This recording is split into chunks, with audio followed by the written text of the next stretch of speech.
Hello everyone, welcome back to the channel. आज की इस वीडियो में हम 2024 के टॉप 50 इस तरह के करंट अफेयर्स देखेंगे जो कि रिसेंट एग्जाम्स में पूछे गए हैं।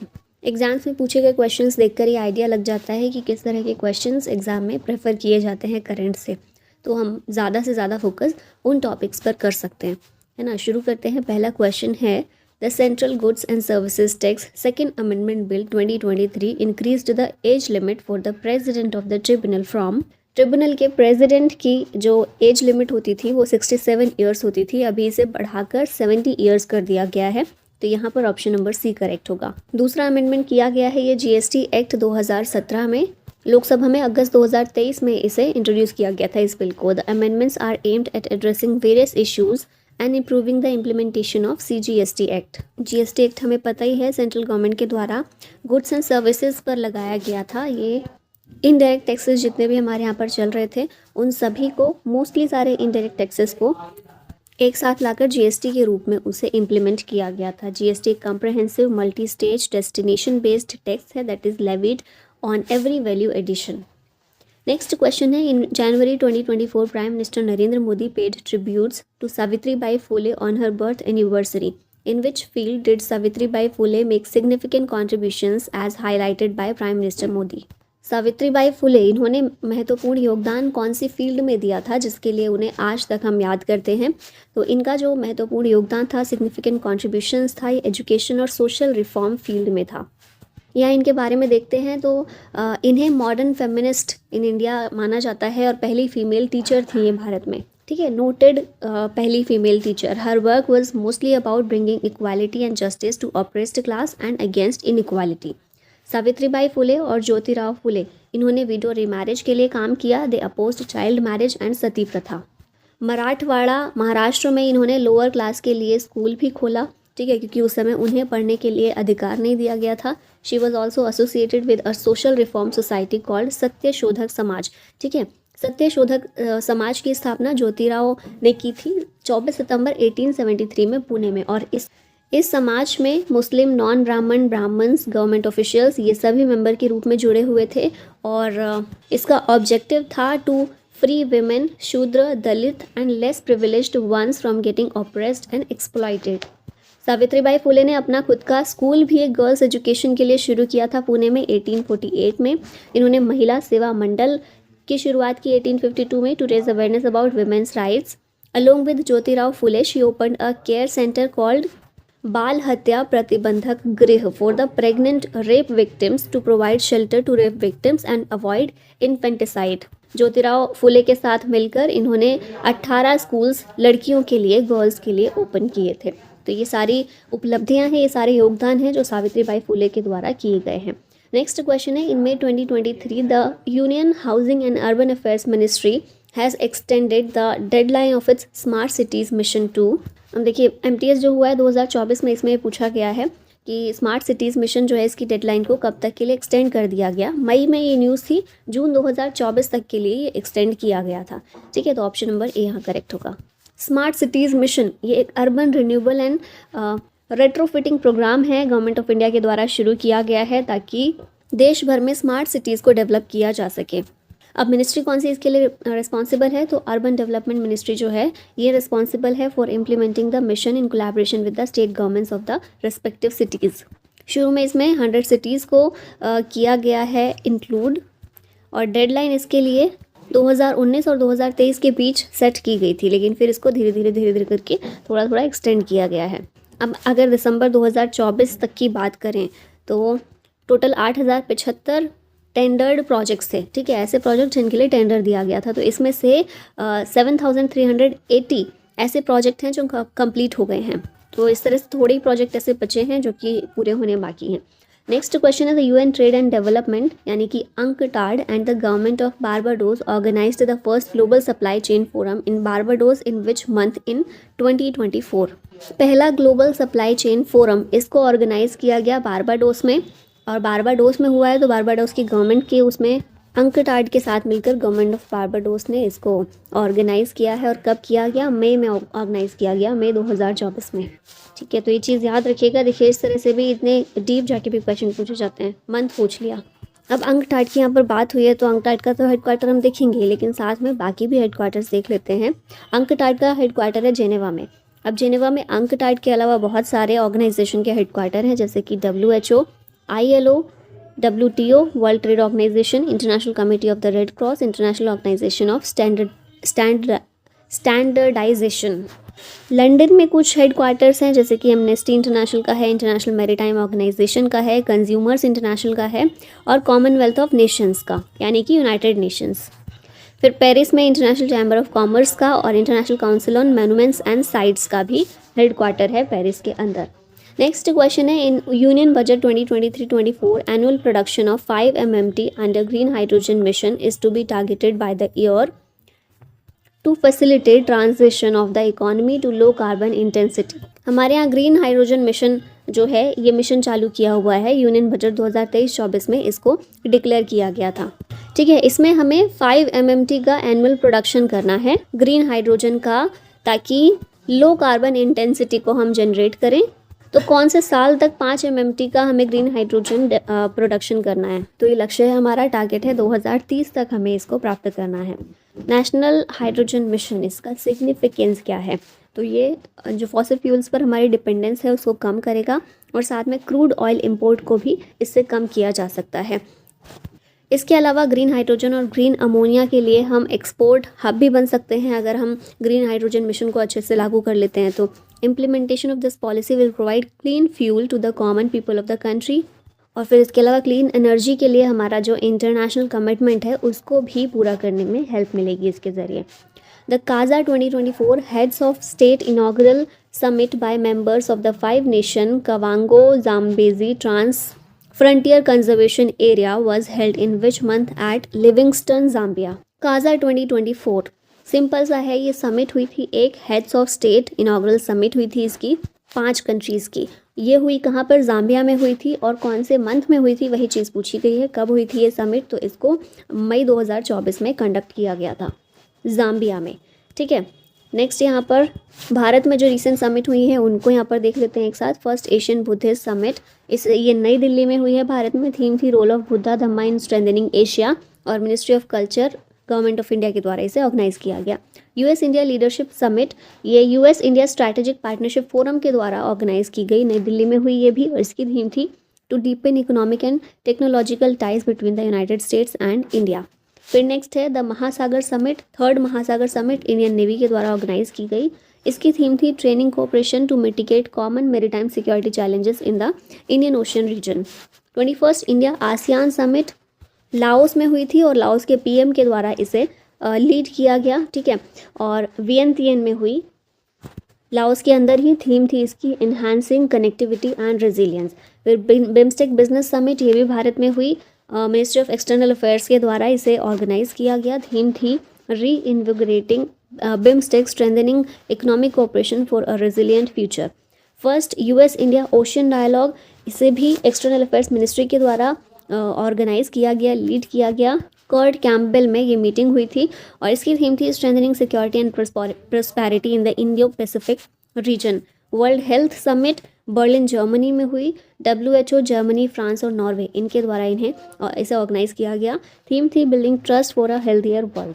27th Bengaluru tech summit, Bengaluru tech summit है तो कर्नाटका में हुई है, कर्नाटका की गवर्नमेंट और बाकी सारे कुछ डिपार्टमेंट्स के द्वारा इसे ऑर्गेनाइज किया गया था। थीम थी unbound focused on fostering innovation and growth featuring 2500 startups and 85+ conference sessions. 16th BRICS summit Russian federation के द्वारा ऑर्गेनाइज की गई, कजान रशिया में हुई ब्रिक्स समिट। इसकी थीम थी, ये याद रखिएगा थीम इसकी, strengthening multilateralism for just global development and security. India US defence summit California में हुई, इसकी थीम थी advancing a joint defence innovation ecosystem between India and USA। International conference on green hydrogen 2024, ये भारत में हुई, इसको याद रखिएगा अच्छे से, इंपॉर्टेंट है। इसकी थीम थी accelerating green hydrogen from vision to value. और national level Amaravati drone summit Andhra Pradesh drone corporation के द्वारा इसे ऑर्गेनाइज किया गया, आंध्र प्रदेश में हुई। इसकी थीम थी advancing the future of flight. Next question है, Peechi wild life sanctuary recently seen in the news is located in which state? ये लोकेटेड है केरला में, ऑप्शन B करेक्ट है। और ये इसलिए न्यूज़ में आया क्योंकि एक फीमेल एलिफेंट यहाँ पर उसकी डेथ हो गई थी। ठीक है, तो इसकी लोकेशन याद रखिएगा, त्रिशूर केरला में है। Peechi Vazhani wild life sanctuary 1958 में इस्टेब्लिश किया गया था इस सेंचुरी को। नेक्स्ट क्वेश्चन है, according to the 2024 state of the rhino report by the international rhino foundation, which species of rhino could be severely affected by climate change.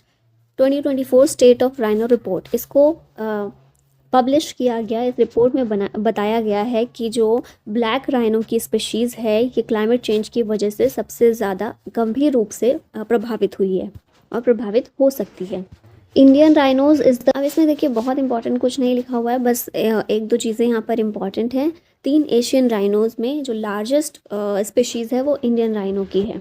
Bharat में greater one horn rhino ये northern India में पाए जाते हैं और साथ में नेपाल में पाए जाते हैं।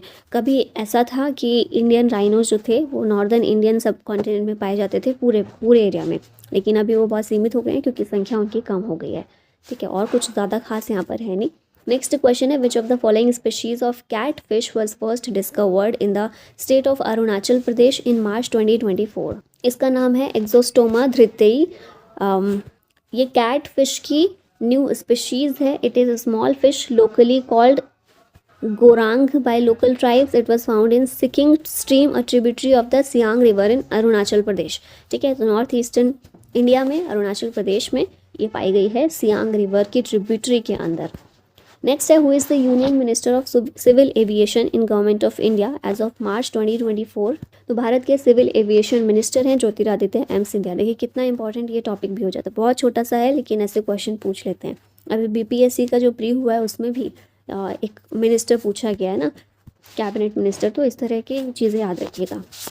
अब यहाँ पर पोर्टफोलियोज एक बार देख लेते हैं। कैबिनेट मिनिस्टर्स के पास कौन कौन से हैं। Rajnath Singh minister of defence हैं, Amit Shah home affairs minister हैं, साथ में मिनिस्टर ऑफ कॉरपोरेशन है।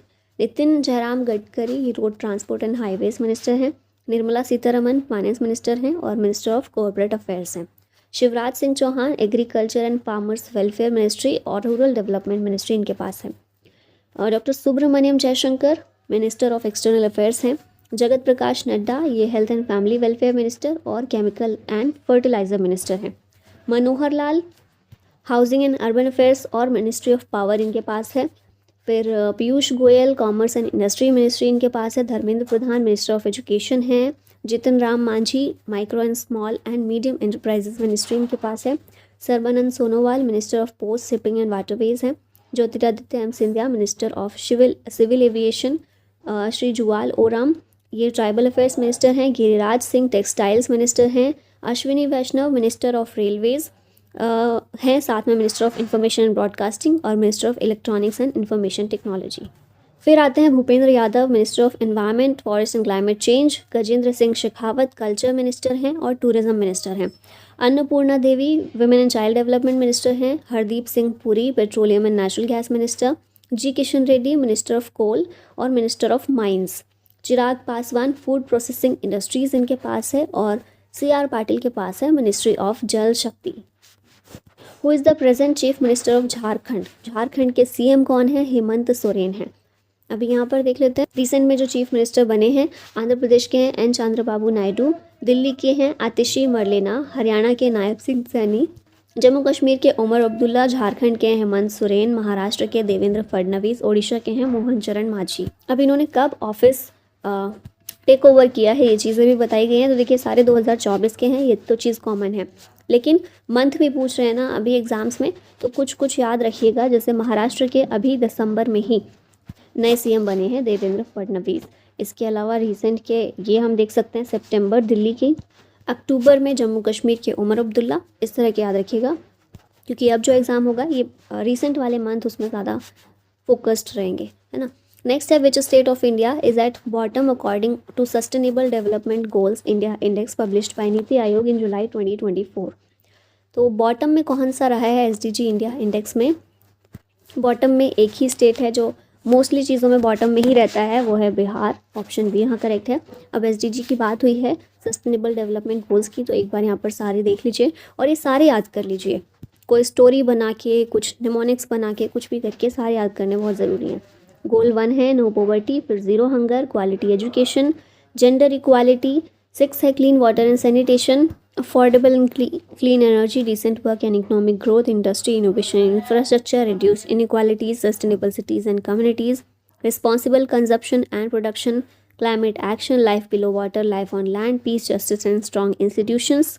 और लास्ट में है पार्टनरशिप। इन गोल्स को पूरा करने के लिए जो ग्लोबल पार्टनरशिप होगी वो है last goal. Which state hosted the 61st edition of the Indian national chess championship in 2024?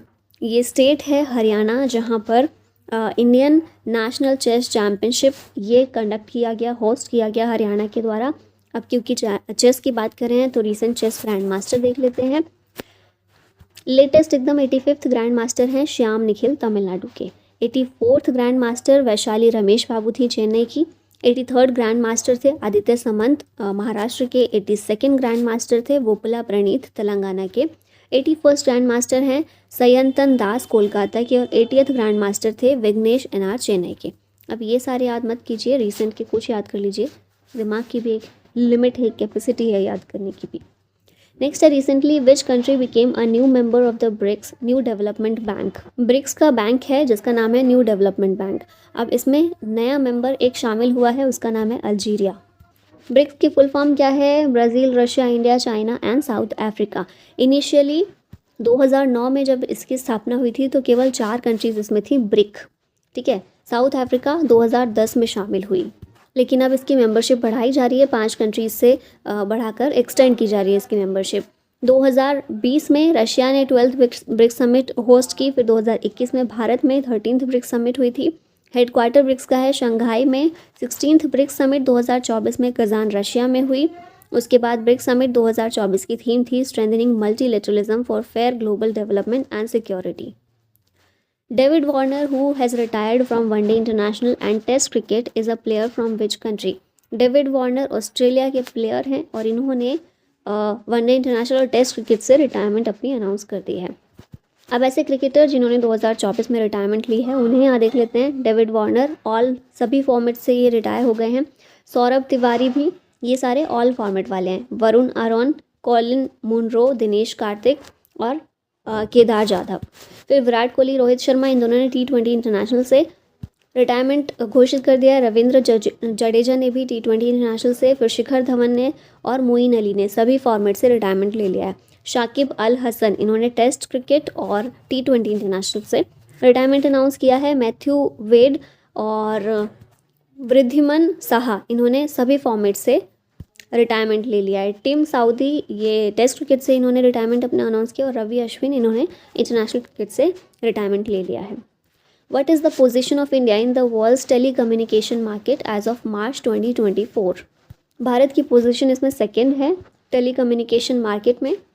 Bharat second largest telecommunication market है with number of notable achievements. अब यहाँ पर टेलीफोन सब्सक्राइबर्स दिए गए हैं। मई 2024 तक में कितने हैं? टेली डेंसिटी 85.87% है। इंटरनेट यूज़र्स इंडिया में वर्ल्ड का 3rd highest number of international internet user है। डेटा अफोर्डेबिलिटी की बात करें तो ग्लोबल लीडर है भारत इस मामले में। 5G मार्केट में देखिए तो second largest 5G market Bharat में है दुनिया की। और 6G टेक्नोलॉजी में भी भारत लीडर है in the design, development and implementation of 6G technology. What is the title of Parimal Nathwani's book which was presented to PM Modi in 2024? इसका नाम क्या है? कॉल ऑफ द गिर। यहाँ पिक्चर में भी देख रहे हैं ना कवर पेज बुक का। यहाँ रिसेंट बुक्स रिवाइज कर लेते हैं। एक समंदर मेरे अंदर, ये संजीव जोशी ने लिखी है। मोदी एनर्जाइजिंग अ ग्रीन फ्यूचर, RK पचनंदा, विवेक डेबराय, अनिर्बन गांगुली और उत्तम कुमार सिन्हा के द्वारा लिखी गई है। Political history of Assam volume 1, ये लिखी है डॉक्टर राजेंद्र सैका ने। राम मंदिर, राष्ट्र मंदिर, एक साझी विरासत, इसे गीता सिंह और आरिफ खान भारती ने लिखा है। असम्स ब्रेव हार्ट, लचित बोरफुकन, इसे अरूप कुमार दत्ता ने लिखा है। And uncommon love, the early life of Sudha and Narayana Murthy, Chitra Banerjee Divakaruni के द्वारा लिखी गई है। Gandhi a life in 3 campaigns, MJ Akbar और के नटवर सिंह ने लिखी। Smriti 1, an unparalleled apotheosis of commemoration to 2001 victims of Gujarat earthquake, इसे Gujarat state disaster management authority ने लिखा है। फिर 4 stars of destiny, general Manoj Mukund Naravane, MM Naravane ने लिखी है। संस्कृति के आयाम इसे मनोरमा मिश्रा के द्वारा लिखा गया है। महाकविताई वैरामुथु के द्वारा लिखी गई।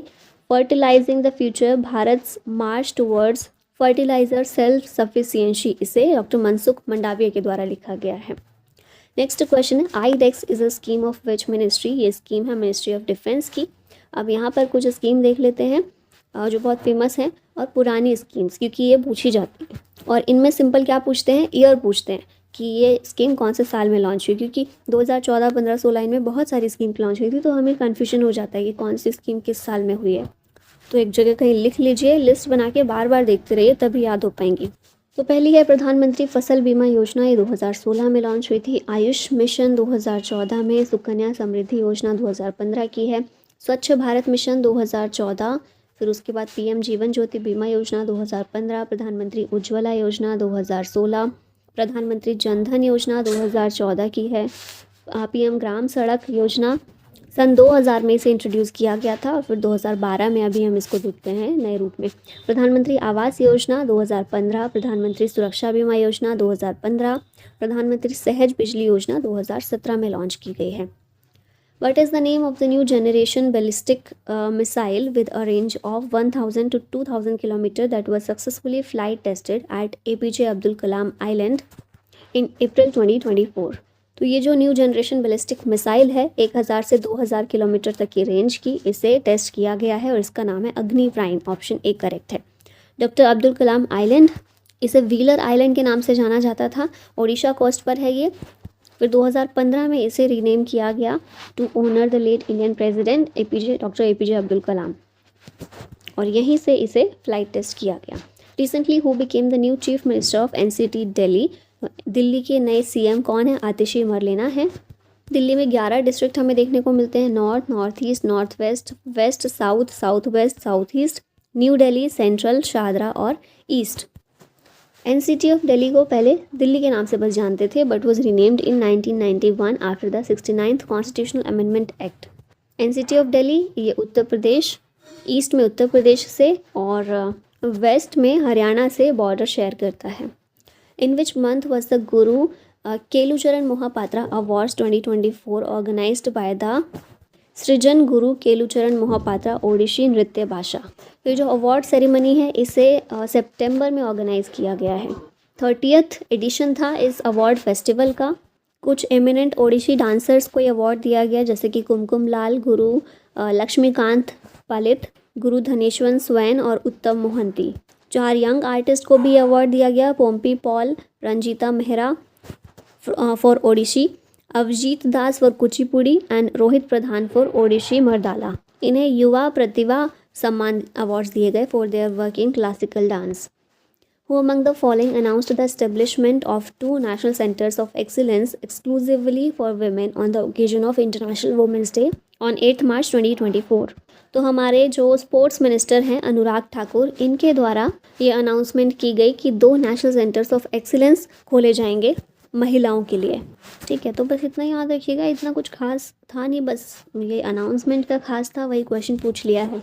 In 2024, which bank partnered with Wifin Solutions to launch the SmartFin, a digital supply chain finance platform? इसका आंसर होगा येस बैंक। येस बैंक ने विफिन सॉल्यूशंस के साथ में पार्टनरशिप की है। मुंबई में इसका हेडक्वार्टर है येस बैंक का, और राणा कपूर और अशोक कपूर के द्वारा 2004 में इसे इस्टेब्लिश किया गया था। येस बैंक की फुल फॉर्म क्या है? Youth enterprise scheme bank. ठीक है, और इसने ये पार्टनरशिप की है स्मार्टफिन को लॉन्च करने के लिए। Who is the chairman of the union public service commission? UPSC के चेयरमैन अभी कौन है? प्रीति सूदन है। ऑप्शन डी करेक्ट है। अब यहाँ पर रिसेंट कमीशंस के जो अपॉइंटमेंट है उनको देख लेते हैं, रिवाइज कर लेते हैं। लॉ कमीशन 22nd और 21st लॉ कमीशन, इसके चेयरमैन कौन है? तो 22nd की चेयरमैन है ऋतुराज अवस्थी और 21st के चेयरमैन है Balbir Chauhan. National commission for women के चेयरमैन है Vijaya Kishore Rahatkar. National commission for backward classes के चेयरमैन है Hansraj Gangaram Ahir. Staff selection commission यानी कि एसएससी के चेयरमैन है राकेश रंजन। 7th पे कमीशन के चेयरमैन है अशोक कुमार माथुर। लोकपाल के चेयरमैन है Ajay Manikrao Khanwilkar. 16th finance commission के चेयरमैन है Arvind Panagariya. Competition commission of India के चेयरमैन है Ravneet Kaur. National commission for schedule caste के चेयरमैन है किशोर मकवाना, और नेशनल ह्यूमन राइट्स कमीशन के चेयरमैन है अरुण कुमार मिश्रा। 8th चेयरमैन है ये। The discussion paper titled dash was released by NITI Aayog on 15 जनवरी 2024। नीति आयोग के द्वारा एक डिस्कशन पेपर को रिलीज़ किया गया जिसका टाइटल है multi dimensional poverty in India since 2005 and 6। अब नीति आयोग की बात हुई है तो कुछ की पीपल देख लेते हैं। चेयरमैन कौन है? पीएम होते हैं इस समय नरेंद्र मोदी, वाइस चेयरमैन हैं सुमन बेरी, सीईओ हैं बीवीआर सुब्रमण्यम और फुल टाइम मेंबर्स हैं VK Saraswat, professor Ramesh Chand, doctor VK Paul. Where was the Swachh Vayu Diwas celebrated in India to combat air pollution in 2024? तो आंसर आप देख ही रहे हैं, जयपुर होगा। थीम इसकी थी invest in clean air now. Simhachalam temple which was seen in the news is located in which state? ये temple है आंध्र प्रदेश में। ओरिजिनली इसे वराह लक्ष्मी नरसिम्हा टेम्पल के नाम से जानते हैं। एक हिंदू टेम्पल है जो कि विशाखापट्टनम आंध्र प्रदेश में है। ये नरसिम्हा जो विष्णु का एक अवतार थे उन पर बेस्ड है, ठीक है, उनका मंदिर है ये। हिस्ट्री अगर इसकी देखी जाए तो 11th सेंचुरी में इसे कंस्ट्रक्ट किया गया था by the Gajapati ruler of Odisha. Renovated भी बाद में किया गया वेंगी चालुक्यास के द्वारा। Much of the structure as it stands today is the result of renovation of by Narasimha one of the eastern Ganga dynasty in the second quarter of the 13th century CE। अभी का जो हम पार्ट देखते हैं वो रेनोवेशन वाला part है। Shaun Marsh who has recently retired from cricket is a player from which country? ये ऑस्ट्रेलिया के क्रिकेटर हैं। यहाँ पर इनकी कुछ उपलब्धियाँ भी दी गई हैं जो कि इतनी इंपॉर्टेंट हैं नहीं। Who has been appointed as the new Prime Minister of France by President Emmanuel Macron? तो फ्रांस के प्रेसिडेंट हैं इमानुअल मैक्रोन, उनके द्वारा प्राइम मिनिस्टर अपॉइंट किए गए हैं गैब्रियल अटल। बस ये दोनों के नाम याद रखिएगा अच्छे से। What is the name of the cyclone that recently formed over the Kutch coast in Gujarat? तो गुजरात के जो कच्छ कोस्ट पर साइक्लोन हमें देखने को मिला, फॉर्म हुआ, उसका नाम क्या है? साइक्लोन असना। ऑप्शन सी करेक्ट है। अब यहाँ पर देखिए 2023-24 में जो साइक्लोन्स आए हैं कौन सी कंट्री ने नेम दिया है ये देख लेते हैं। साओला सदर्न चाइना में देखने को मिला, उस रीजन को अफेक्ट किया इसने, और वियतनाम ने ये नाम दिया था। मोका साइक्लोन ये यमन के द्वारा नाम दिया गया, बंगाल और ओडिशा को अफेक्ट किया था। बिपरजॉय ने महाराष्ट्र और गुजरात को अफेक्ट किया, बांग्लादेश ने ये नाम दिया था। मिथिली बांग्लादेश कोस्ट पर ये साइक्लोन आया था, मालदीव्स के द्वारा ये नाम दिया गया था। हमून नाम ईरान ने दिया था। मिचोंग साइक्लोन मिचोंग का नाम म्यांमार ने दिया। फिर अलवारो का नाम दिया मोजाम्बिक ने, गमाने का नाम दिया ईस्वातिनी ने, रेमल साइक्लोन रेमल नाम दिया गया ओमान के द्वारा, वेस्ट बंगाल और बांग्लादेश को इसने हिट किया था। और साइक्लोन दाना ये नाम कतर ने दिया, स्पेलिंग गलत है, ओडिशा और वेस्ट बंगाल को इसने हिट किया। रिसेंटली वेयर वॉज द नदी उत्सव 2024 इनाग्रेटेड? इसे इनाग्रेट किया गया नई दिल्ली में नदी उत्सव को सितंबर 2024 में। एम था इसका to celebrate the importance of India's rivers. This is the 5th edition of river festival. Theme थी rivers in rivers, word play हो गया ये तो, rivers in rivers making of a life line. Start किया गया था नदी उत्सव मनाना 2018 में, ठीक है। नेक्स्ट क्वेश्चन है recently which player one the women singles title at the Australian open 2024? ये प्लेयर हैं अरेना सबेलिंका। अब यहाँ पर सारे देख लेते हैं एक बार। मेन सिंगल्स के विनर हैं Jannik Sinner, women singles Aryna Sabalenka ने जीता ऑस्ट्रेलियन ओपन में। और मेंस डबल्स याद रखिएगा क्योंकि इसमें भारत के रोहन बोपन्ना भी थे, उनके साथ मैथ्यू एब्डन। बाकी ये याद रख सकते हैं आप, अगर रख सकते हैं, आपकी मेमोरी इतनी अच्छी है तो। अदरवाइज़ ये दो बस याद रखिए, सिंगल्स के ज़रूर याद रखिएगा। फ्रेंच ओपन में आते हैं main singles Carlos Alcaraz, women singles में इगा स्वाइटेक, ठीक है। अगला देखें विंबलडन ओपन, इसमें कार्लोस अल्काराज हैं मेन सिंगल्स में और वुमेन सिंगल्स में बारबोरा क्रिस्कोवा। यूएस ओपन में मेन सिंगल्स का टाइटल जेनिक सिनर ने जीता और वुमेन सिंगल्स अरेना सबेलिंका ने जीता। नेक्स्ट देखते हैं क्वेश्चन है which state hosted the 6th edition of Khelo India youth games in 2024? ये स्टेट है तमिलनाडु जहाँ पर खेलो इंडिया यूथ गेम्स कंडक्ट किए गए। अब इसमें हम देखें मेडल टैली तो टॉप किया है महाराष्ट्र ने, सेकंड पर रहा है तमिलनाडु जहाँ ये गेम्स हुए थे, और थर्ड पर रहा है हरियाणा, फिर 4th दिल्ली और 5वें नंबर पर Rajasthan. Dash has been awarded the title of India's fastest growing sustainable brand for 2023-24। ये ब्रांड है ग्रूनर रिन्यूएबल एनर्जी, इंडिया का फास्टेस्ट ग्रोइंग सस्टेनेबल ब्रांड बना है 2023-24 में। Who won the FIDE world chess championship in 2024? ये जीती है डी गुकेश ने। भारत के 60th चेस ग्रैंड मास्टर हैं ये। 2013 में इन्होंने चेस खेलना सीखा था जब 7 साल की उम्र थी इनकी। Under 9 section of the Asian school chess championship 2015 में जीती। वर्ल्ड यूथ चेस चैम्पियनशिप 2018 में जीती। फिर एशियन यूथ चेस चैम्पियनशिप में इन्होंने 5 गोल्ड मेडल्स जीते थे अंडर 12 इवेंट में। फिर 2019 में ये सेकेंड यंगेस्ट ग्रैंड मास्टर बने in the history of the game at the age of 12 years 7 month and 17 days. ठीक है, 12 साल की उम्र में ये second youngest grand master Bharat के बन गए थे। फिर 44th चेस ओलंपियाड हुआ था चेन्नई में, जो भारत में हुआ है 2022 में। इसमें इन्होंने इंडिविजुअल गोल्ड मेडल जीता। एम चेस रैपिड टूर्नामेंट में मैग्नस कार्लसन को हराकर ये जीते थे, यंगेस्ट बने थे जिन्होंने मैग्नस कार्लसन को हराया था इसमें। फिर चेस वर्ल्ड कप 2023 में बाकू अज़रबैजान में जो हुआ उसमें क्वार्टर फाइनल्स में पहुंचे थे और फाइनल्स में मैग्नस कार्लसन से ये हार गए थे। दिसंबर 2023 में 2024 कैंडिडेट्स टूर्नामेंट इन्होंने क्वालिफाई किया, चेस ओलंपियाड जो बुडापेस्ट में हुआ इसमें इन्होंने पार्ट लिया और 2024 वर्ल्ड चेस चैम्पियनशिप में ये जीते हैं। यंगेस्ट एवर चैम्पियनशिप इन्होंने यंगेस्ट एवर चैम्पियन बने हैं ये वर्ल्ड चैम्पियनशिप के। As on February 2024 Nitish Kumar is the 9th time chief minister of which state. Nitish Kumar Bihar के चीफ मिनिस्टर हैं। बिहार की कैपिटल है पटना। लोकसभा में 40 सीट्स हैं जो बिहार से आती हैं। राज्यसभा में 16। सीएम है नीतीश कुमार। गवर्नर आरिफ मोहम्मद खान, याद रखिएगा, नए गवर्नर बने हैं।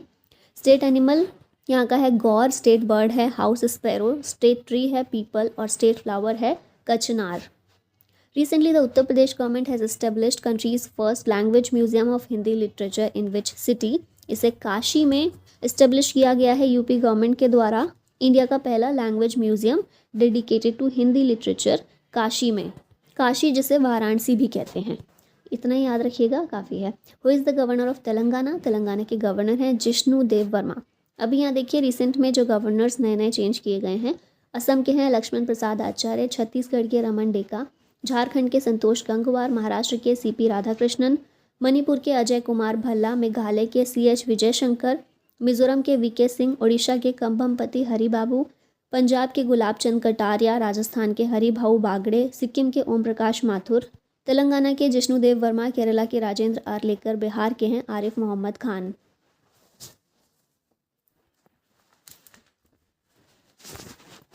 The 9th Men's ICC T20 World Cup Cricket 2024 will be hosted by which of the following countries? इसे इंडिया, वेस्ट इंडीज़ और USA के द्वारा होस्ट किया जाएगा। 2024 में ICC T20 world cup cricket 2024 में वेस्ट इंडीज़ और USA में हुआ। पहली बार है जब USA इसको होस्ट किया गया USA के द्वारा। फिर 2026 में T20 वर्ल्ड कप इंडिया और श्रीलंका होस्ट करेंगे। 2028 में ऑस्ट्रेलिया और न्यूजीलैंड और 2030 में इंग्लैंड, आयरलैंड और स्कॉटलैंड। पहला एडिशन 2007 में हुआ था, भारत इसमें जीता था। करंट चैम्पियन ऑस्ट्रेलिया है 2021 में। अब यहाँ पर विनर्स हैं। 2007 में भारत जीता था, फिर उसके बाद 2024 में भी भारत जीता है। 2022 में इंग्लैंड जीता था, 2021 में ऑस्ट्रेलिया जीता था।